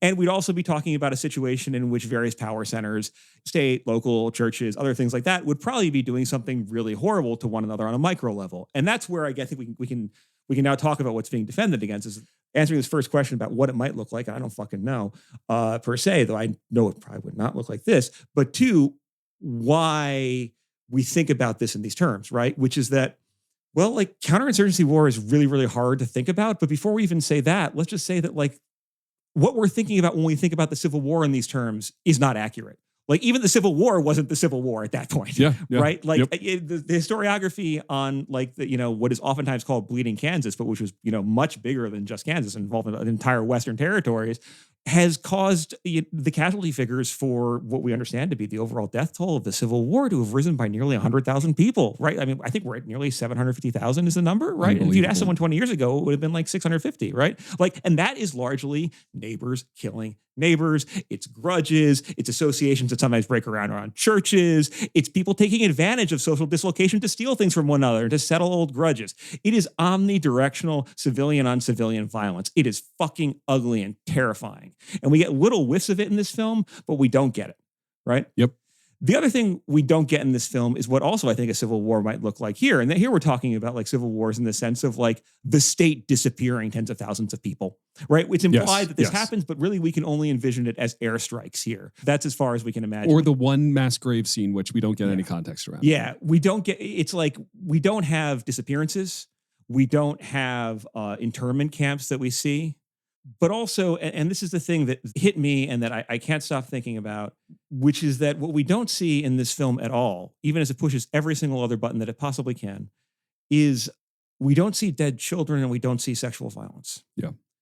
And, well, I mean, I would love in a future episode, if there's interest, to talk more about sort of like counterinsurgency thinking. And, I teach a class on repression as both a psychoanalytic idea and like a feature of military doctrine or of history, of imperial occupation and police control and such like. But what an actual counterinsurgency is, like when you control a territory, but you don't control the people in it, when you're trying to like undo revolutions or like your insurgent groups fighting one another, you don't wear uniforms and you don't meet in like ranked file in Gettysburg. You do death squad shit.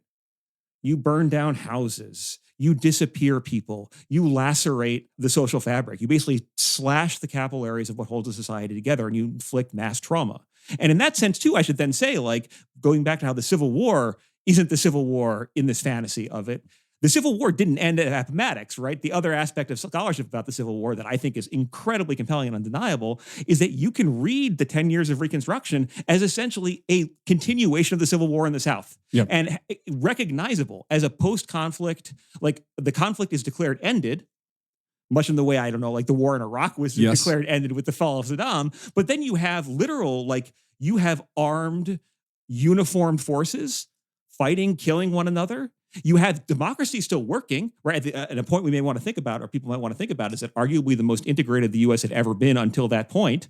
Sans obviously giving the vote to women was also a period in which, and in which blacks were represented in governance more than at any other point, like previously, certainly, and arguably in some precincts, like to the present, in which people were voting, right? Was also a period in which, well, like they would have to vote wearing guns, right? Or they would march to vote.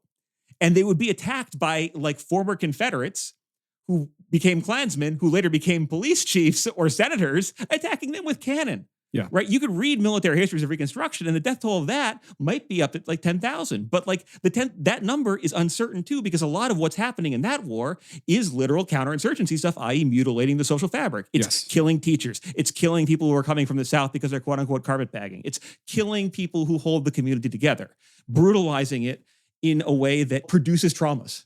And I think, just to tie a bow on that, like what that means is a war that kills kids. That means a war that kids do killing. Yeah. That means scenes of hardship and violence and a willingness to accept tragic and horrifying losses on the part of insurgent groups, or just to be like hardcore in ways that I don't think people can fully think about. Like I know somebody who's reporting from Myanmar/Burma at this point, right? Is posting images from his Instagram, and it's like literally people running, doing stuff that we saw in this movie, like except for real, clearing houses, kicking down doors, right? Going through urban combat, and they're wearing fucking flip-flops. Yeah. Right. And not like anything like special. Like these are like sub $10 like Adidas knockoffs. Like I don't see Americans as being capable of that, though we might like to think ourselves of that. So in other words, what I'm trying to get at here is that this vision of a civil war involves a kind of disavowal of what civil war has looked like in this country, of our own actual history, and what realistically speaking it might most likely involve. But like, again, like I kept on thinking, why this movie now, right? And I kept on thinking too about how like before 9/11, like again, this is why I think the question of like the history of counterinsurgency or the thinking of military theory on these questions is very robustly responds to a psychoanalytic sort of critique, but also implicates psychoanalysis because a lot of the theorists of this, use psychoanalytic concepts and thought about things like the family as a petri dish for social violence and for changing behaviors and for how people identify with power. I mean, like, to put it very bluntly, in a situation of a civil war, you are not just fighting for control over territory, and you are not just fighting over hardware or with hardware. You are fighting over legitimacy, right? Legitimacy is a concept. It implies identifications. It implies people developing habits and social ties. And so in that sense, it is also a libidinal economic struggle. The fact that we could apparently, in the imperial core, only imagine a future civil war in a way that gainsays our past, but also involves kind of like selectively or like recycling shorn of their actual meaning images from the imperial periphery. Well, it seems striking in its own right, but also makes me ask about like the underlying anxieties. And obviously you've already sort of established the underlying anxieties there about recognizing the past or recognizing what we do in the present. But the other thing I was thinking about was also how a lot of the discourse of civil war is like, when things get bad and I'm around to see it, I'll know. Yeah. Right? Much of the same way, right? As we might be like, well, World War III can't possibly be starting now or have been going on since October or, I don't know, a couple of years ago. It's actually, we'll know when it's people doing set piece Somebody battles. will announce it. Yeah. The music from Saving Private Ryan will start playing. We'll be in one of those classic Call of Duty games, right? Like from the early 2000s, back when, well, not coincidentally, we needed to justify an ongoing brutal counterinsurgency war by resurrecting the myth of the good war. Yep. What I think we may actually be not thinking about, or what the question, when you invoke civil war, the question that should come with that is asking, well, what do I think civil society is, right? What do I normally understand to be like peace in this space?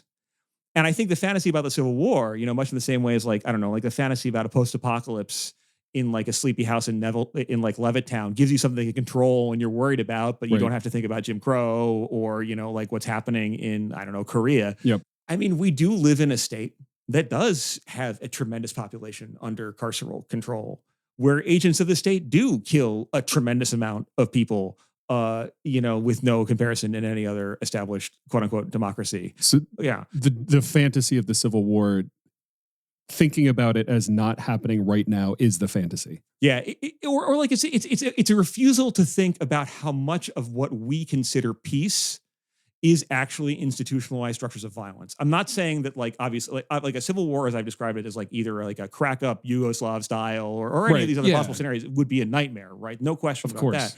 But also like there are strongly nightmarish aspects to what's happening right now, right? And I think that the way the fantasy is situated as being always in the future and only visible as like a return of a repressed from elsewhere coexists with our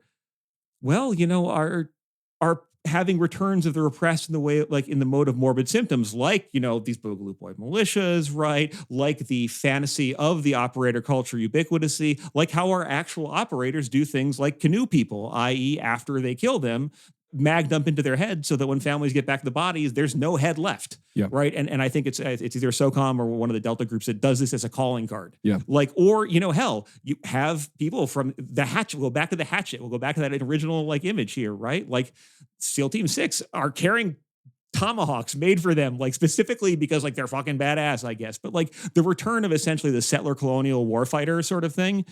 And it's return as like a horrifying repressed thing that has complete license on the periphery, but then inevitably blows back, right? Because the truth of both repression as a political thing and as a psychoanalytic thing is that it always returns, means that we have to think about like what's under our feet, in front of our faces, and coming our way. And I think a lot of the desire to indulge in these fantasies and even to like experience their terrors, and there are real terrors in this movie and in the scenario that it sketches out, also serves a function which is paradoxically speaking comforting. Yeah. Right? Yeah. I'll know it's a civil war when either I see something that I will recognize from the Garland movie, I guess because it was, that'd be so metal, it'll probably involve other like constituent parts from other wars. Yeah. Or like I hear Ken Burns music playing. Right. That's when I know. And until then, I can at least live my life in a type of like anxiety that it is at least future oriented rather than grounded in the present. Or it's grounded in the present as it relates to a potential future and not as something that I might need to deal with now, let alone the past, because no one likes talking about that. The other way in which the repressed returns is in the anxiety that causes us to produce these fantasies, right? That's the anxiety of New York City being destroyed by forces from the outside. Yeah. Right. Which must Independence Day or whatever. Yeah. Exactly. Yeah. Or like, or Deep Impact or any of those like Armageddon. Right. But also, I mean, how many movies have we seen in the past 2 years, the past 2 decades, even about like the White House falling or like the president, like basically Die Hard in the White House. There have been years in which like 2 different versions of that film have come out in the same like summer, right? Like the delegitimizing franchises. Yeah, exactly. And now we're going to get this, like the version of like where it's Digicam versus Bugaloo Boys as though it were red versus blue instead of, I don't know, like a Weimar style Freikorps massacre. We've already mentioned them, the Purge movies, The Hunt. Those do it better. Yeah. Those are great movies. I think the reason why I kind of agree with you just on the depictions of war and violence and like what conflict looks like, only because they have a mask to hide behind. And there's more to read in the metaphor there. Whereas here it's trying to be explicit. And like you said, what they're not willing to tarry with is kind of revealing about their project. Yeah, and at the end of the day, you're like, oh, like even as it problematizes it, right? And look, I mean, Garland identifies with the Western forces for sure, with the photojournalists, with the photojournalists in particular too, and even if he has some qualms about it, like he kind of minds it and is like the desire for the real, right? Like the desire for like this. Finally, this is shit happening. I'm in the Fuhrer bunker when Adolf pops himself. I'm here when Ron gets capped by the Western forces, Chris right? Pratt, yeah. Maybe to redeem this or to tie the two films together, like one thing this kind of does, and maybe this is a way to think better of the film too, it kind of presents us like the journalists, right? In the sense that we're chasing this thrill too, right? We're looking for something. We're looking for some side of decisive clarity in this mixed mess. And instead, we burn out.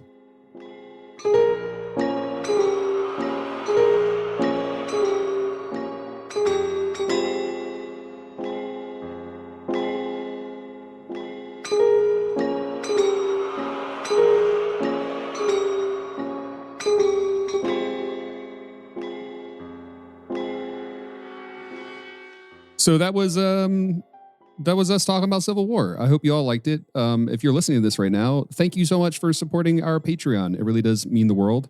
You paid for these microphones and you paid for this recording board, and we literally could not do this if it wasn't for people supporting us on Patreon. So genuinely, thank you so much. We really sincerely appreciate it. Patrick, do you have anything coming up? Do you have anything you want to add? Do you want to say goodbye?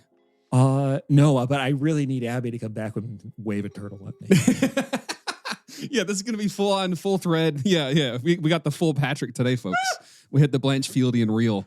This was a joy. I loved going to this movie, Dan. We got to do this again. Yeah. We'll do it again. Maybe we can watch like Men or Annihilation. That'd be fun. More Garland. Also, I need to watch Enemy, Denis Villeneuve's psychoanalytic tome with you. That would be fun. I like it a lot. Yeah. Yeah. Awesome. All right. Well, thanks everybody. We'll be back with Abby in tow next time.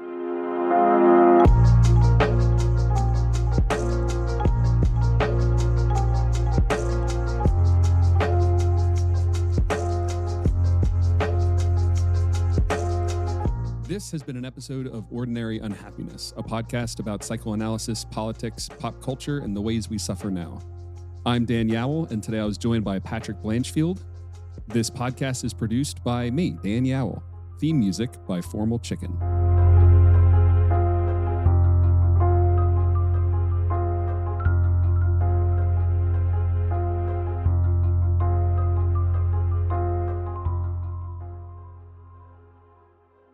The other thing that I walked out of the film thinking, do you remember that? I just kept on thinking about them canoeing the president.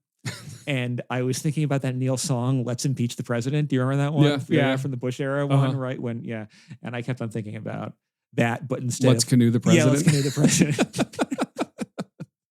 Okay. Abby, I hope you liked how this turned out.